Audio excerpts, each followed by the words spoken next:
Welcome, friends, to Mysteries and Discoveries with me, your host, Dr. Dose. Today, we will be discovering a story of the luckiest idiot to ever live. Come along for this adventure. Timothy Dexter was born January 22nd in 1747 in Malden, Massachusetts, to a family of poor Irish immigrants who had moved to the New World the century before. He had little schooling and dropped out of school to work as a farm laborer at the age of 18. When he was 16, he became a tanner's apprentice doing leather work to support. In 1769, he moved to Newburgh, Massachusetts, and as luck would always go with Dexter, he found and married himself a 32-year-old widow named Elizabeth Forthingham. She was very rich, just to keep her company. He then used her money to buy a very big mansion. Naturally, coming from nothing, Timothy wanted to be seen, acknowledged, and respected. He looked around him and thought to himself, those blokes called lords get all types of respect. I better run for public office too. So, you have to understand, Dexter dropped out of school in the second grade and was not particularly elevated or intellectual. So when he wrote the city to petition for a position, the city of Malden would always deny his request. The city allowed him. At some point, the city got tired of him writing these requests over and over, so they allowed him to be the informer of deer, just so he can get off their backs. He kept his logs for the local deer population. Guys, there was no deer. In 1775, Dexter noticed the local aristocrats buying continental currency, paper money that was rapidly becoming worthless.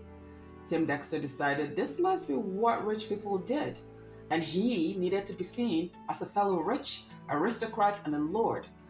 But where the wealthy were cautiously buying small amounts of this currency, Timothy Dexter went all in with the enthusiasm of a Labrador chasing a squirrel. He thought to himself, if buying worthless money is good, then buying loads of worthless money must be even better. And buy a buckload of this worthless money is what he did. The established merchants watched and barely, they were so excited and they could barely conceal their joy as Dexter bought enormous quantities of this depreciating money bills. Some even sold him their own holdings, fighting to keep straight faces because they thought this has to surely be the biggest idiot there ever was. After some months passed, the Secretary of Treasury, Alexander Hamilton, enacted a debt assumption plan. This meant all those continental bills had value again. The local aristocrats were horrified. Not only had Dexter failed to go bankrupt, he'd gotten even richer. Tim Dexter bought a huge lavish mansion, and through crazy parties, he commissioned statues of America's greatest heroes to be carved, like a Mount Rushmore, except he had himself carved amongst them. And on his statue, he had it inscribed, "The greatest philosopher in the Western world." Dexter's string of successes enraged the fellow aristocrats. They looked down on him, this annoying little wannabe. And they looked down on him and thought, well, he's uneducated, he can barely spell. Surely they could trick him to lose his fortune.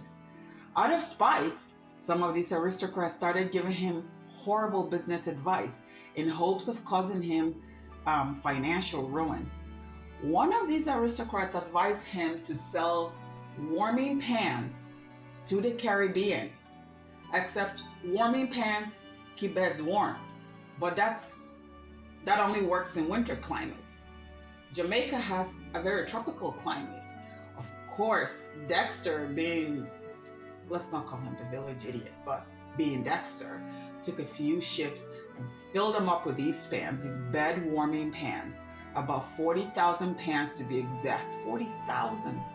When he arrived in Jamaica, the locals stared at him puzzled at first, but then realized, wait a minute, these pans could be useful as ladles in their molasses sugar factory. Tim Dexter sold those pans at 80% markup. He sold every piece he brought with him. these elitists. And in England, these elitists got so frustrated and they worked harder to find ways to bring him financial ruin.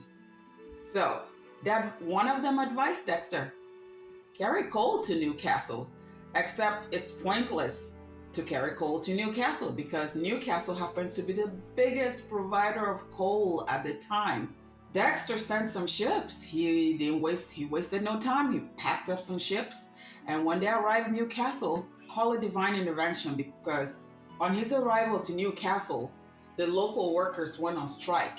His shipment of coal became extremely needed and costly to Newcastle. Dexter was able to sell every bit of coal he brought with him to Newcastle. At this point, Lord Dexter was highly feeling himself. He started to make his own decisions. He bought all the local stray cats, shipped them to the Caribbean, where there was a heavy rat problem. He sold them all, fetching a very, very heavy profit. Dexter, like most of us, sought the approval of these aristocrats, the elites of the time. And yet they often would snub him, look down on him with disdain. He did not give up on himself. At some point, anyone who called him Lord, he paid them with a full meal.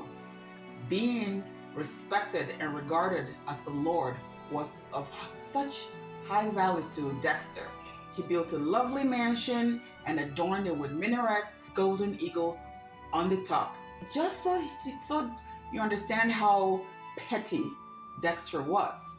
He faked his own death and watched mourners just to see how well his legacy would be mourned. Dexter lost his calm when he noticed his wife never cried.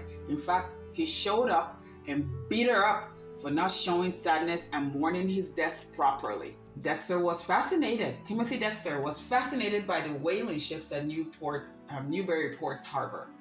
After his success with the cats and warming pans and all the other successes that he was tricked into but he made a killing out of, he decided he should go into whaling, the whaling business. The only problem, he knew nothing about whaling. But then again, when did he ever know anything about the other ventures? One day, while on the docks, Lord Dexter asked the ship captain, "What about those white things piled up there?" And Dexter's ass was pointing to a heap of whale bones at the dock. He was told that those were just whale bones, leftovers from processing whale carcass.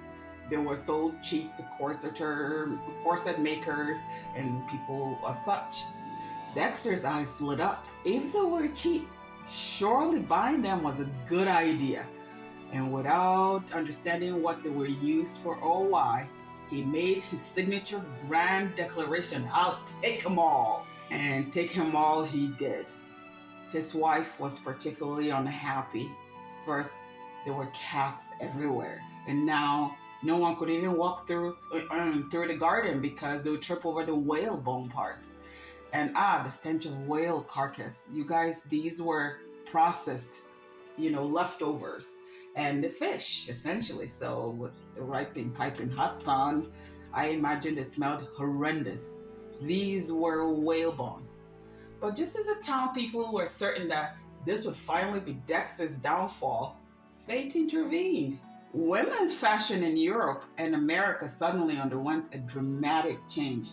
The new styles called for massive hoop skirts and extremely rigid corsets, all of which required large amounts of whalebone. And who happened to own virtually every whalebone on the eastern seaboard? You guessed it, Timothy Dexter, of course. Fashion houses and corset makers found themselves desperate for his supply. The price of whalebone quadrupled, then quadrupled again. What the bones were used for? Dexter, who still wasn't entirely sure what the bones were used for, happily sold them at whatever astronomical prices his managers suggested. The profits Dexter made from these whalebone venture were simply staggering. In 1806, Timothy Dexter died, leaving behind a legacy that defied explanation. Foolishness, masked a deep understanding of what forces, or was he simply the luckiest fool who ever lived? The merchants of Newburyport never figured out how to make him fail. Every attempt to trick him into bankruptcy somehow turned into another success story. Perhaps his greatest achievement was proving that sometimes the best business sense is no business sense at all. Thank you for joining us for another Discover with Dr. Dose.